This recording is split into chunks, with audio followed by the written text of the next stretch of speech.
पवन सिंह के प्यार में पागल नजर आई शिवाली राजपूत, झगड़ा के गाना हुआ रिलीज। आगे बताने से पहले अगर आप चैनल पर पहली बार हैं तो कृपया लाइक कर दीजिए, सब्सक्राइब कर दीजिए। तो आइए जानते हैं। भोजपुरी सिनेमा के जाने माने अभिनेता पवन सिंह आज किसी पहचान के मोहताज नहीं है।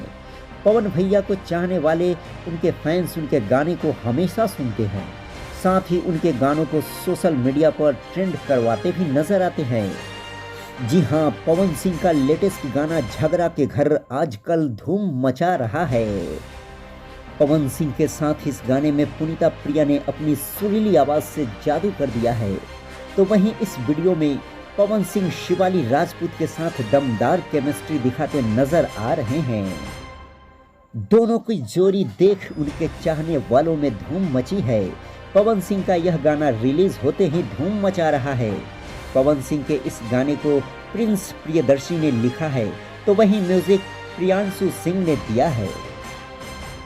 इस गाने ने मात्र 2 घंटे में 4 लाख से ज्यादा व्यूज इकट्ठा कर लिया है। पवन सिंह के इस गाने को उनके चाहने वाले भर भर के प्यार दे रहे हैं। जी हाँ, इस तरह के लेटेस्ट भोजपुरी सिनेमा न्यूज़ पाने के लिए हमारे चैनल को लाइक सब्सक्राइब कर दीजिए, ताकि लेटेस्ट न्यूज़ सबसे पहले आप तक पहुंच सके।